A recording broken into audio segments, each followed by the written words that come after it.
Hello, and this is the Warforge with a 2000 point Warhammer 40k battle report.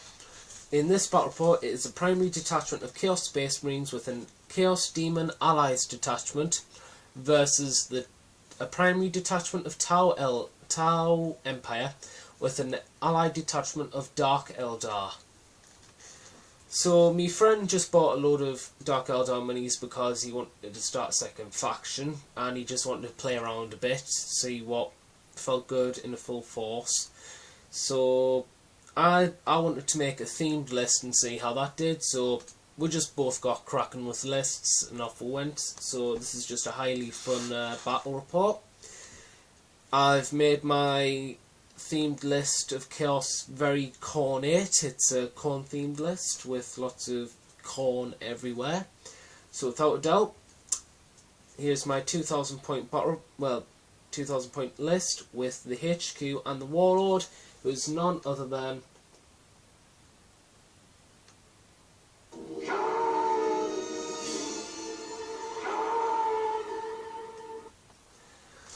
yes, it is the guy you see there, Khorne the Betrayer.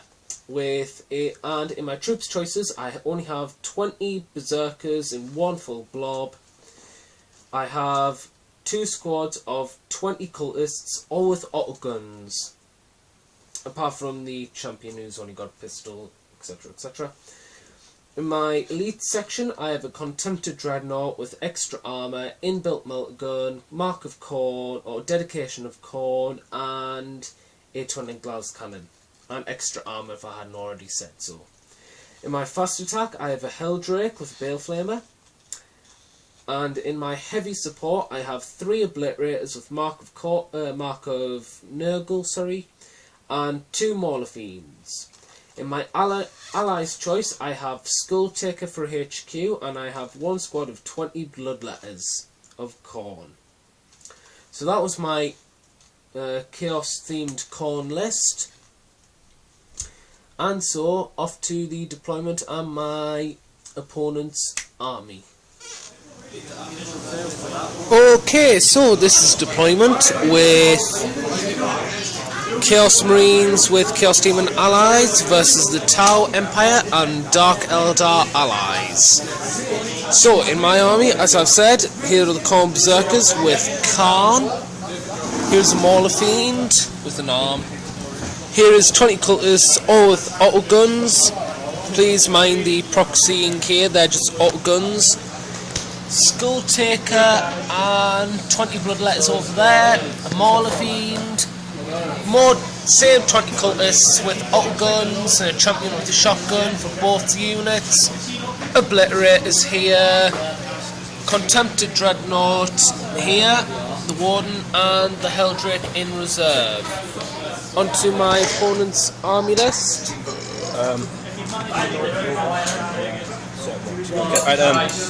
I've got a 12-man squad of Tau Fire Warriors. This grey one here is the leader, all bonded knifed, all with EMP grenades. Got one of my hammerhands, the Storm with smart missile systems, burst cannon, railgun. The battle system, the vehicle systems is sent spines, automated repair systems, and disruption pods. Another 12-man squad of Fire Warriors, exactly the same as before. 2 3-man squads of Pathfinders, all with iron rifles, bond and knifed as well. 2 squads of how many squads? 3. Oh yeah, you have Pathfinder. I'm getting that then. In other words, there are more squads. Right, I've got my HQ in a squad of 3 battlesuits. The HQ has the flamers, the battlesuits have missile pods. My commander has Onega Gauntlet, Iridium, armour, Planet Control Node, and I think it was multi-spectrum suit it was called. The others have stimulant injectors, all of them have stimulant injectors. Got another hammerhead, exactly the same as the other one, except it has an ion cannon instead. Here I have Anvil or something. The Archon and 5 Incubi. And 5 Incubi, yes. And Archon has the Shadow Field and the Husk Blade. The Incubi have the Clavix, if I'm pronouncing that right, with his Demi-Claves. Then I have my 20-man squad of Cabalite Warriors. They have a Sadbarite, if I'm pronouncing that right again, and instead of having a splinter rifle, he has a splinter pistol and plays core as a weapon, and he is this one, with this like stick on the back of him right there. Over here is the fast attack that came with them, which are the Scourgers. They have Shredders, one has Shredders, and I have Solarite, who has replaced his with the close combat weapon. So he's got a close combat weapon with his Splinter pistol. With his splinter pistol on the Solarite. Yes. Hang on. And if you give me that back, the mission is Big Guns Never Tire. And the objectives, he won the roll-off for both deployment and table edge, so his objectives are here and here. My objective is here. The deployment is obviously Hammer and Anvil, where it's on the table sides. And the Tau and Dark Eldar players are going first, unless I steal the initiative on a roll of a 6. Oh, come on, man. Apologies, and 5. So I do not get the first turn. So it is the Tau Dark Eldar first turn. Right, this is Tau turn 1. These guys didn't move, they didn't shoot, but they ran 2 inches back. I believe I should have just done the movement back and just left them like that. These moved from here to there, basically did nothing. These moved from here, they fired their splinter rifles at these and managed to kill one. Fired their splinter cannon and the something lance thing, but still only managed to kill one. These did nothing because they weren't in range. These were just in range of the Mauler thing, so the marker liked it, but their iron rifles were only 30 inches, so they weren't in range anyway. My marker light, it increased my ballistic skill when firing these, which moved there. Fired the missile pod and did nothing on the hit. And they come back, and then assault basically moved. Well, it was moved up, so it would have jink. That's it. These moved this way and did nothing when firing at these because they saved their wounds. This hammerhead down here fired the smaller thing and failed his vulnerable save, which caused a glance on him, which I'm happy. So going on to Chaos Marines and Demons. Okay, Chaos turn 1. The Cultists did nothing. The Berserkers with Khorne just moved and ran all the way up to there. Morphine moved up and forgot it will not die. Oh well. Contempt and Dreadnought basically just moved and then ran up to there, from there. Obliterators then fired 3 las cannons into the unit over here, the commander's unit, and managed to get a wound on the commander. The Bloodletters moved and ran up from there to there. The Mauler Fiend moved from into the building and then assaulted the Scourgers and managed to produce no wounds. However, my opponent has not chosen our weapons are useless rule, so they're locked in combat. And the other cultists did not do anything as much as them. It is now the Tau player's turn 2, and will you be rolling for reserves? Yes, I shall. My flyer comes on 3+. So this is Tau and Dark Eldar allies. Turn 2.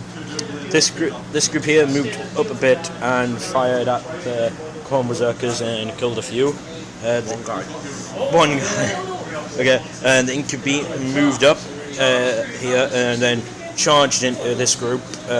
What's left is the Sergeant and Khorne, as he just killed the Khorne Berserkers Sergeant and he killed Khorne.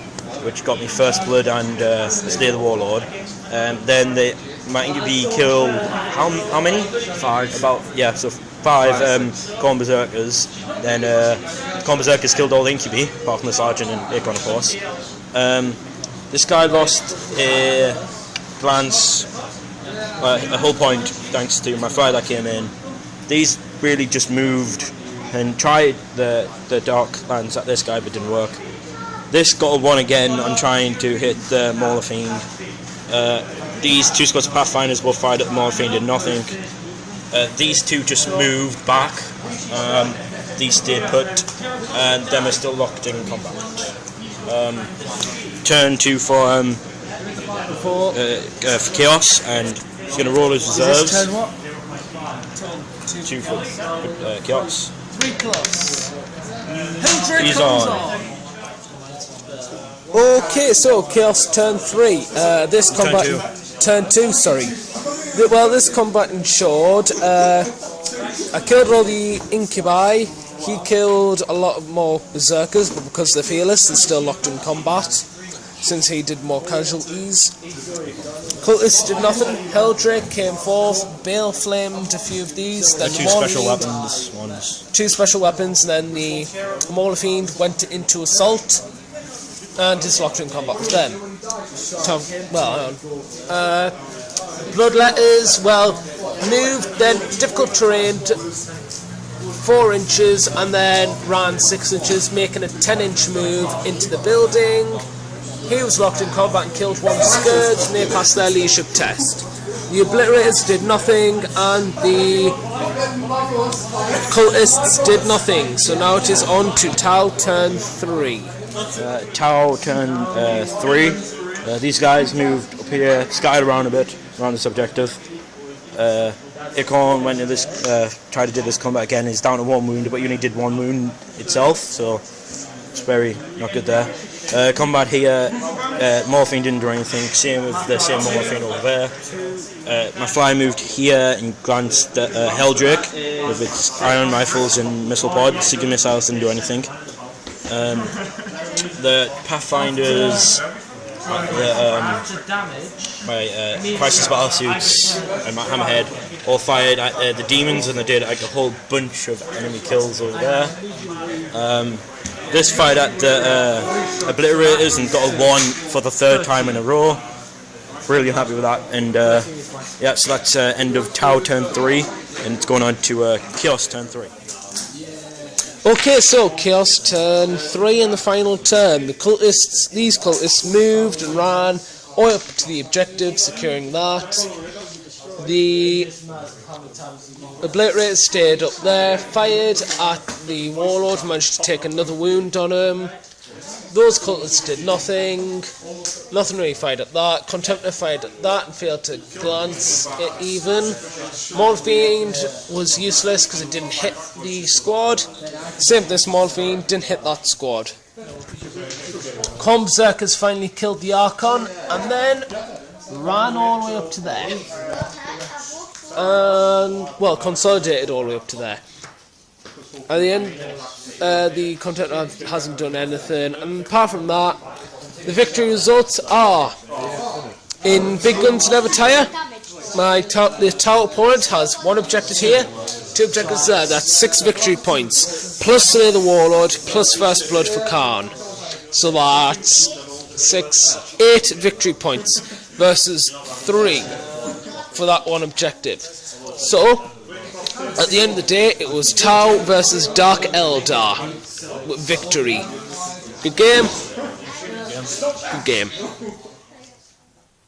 Okay, so afterthoughts on the battle. Well, Incubi, well, they're very good at what they do.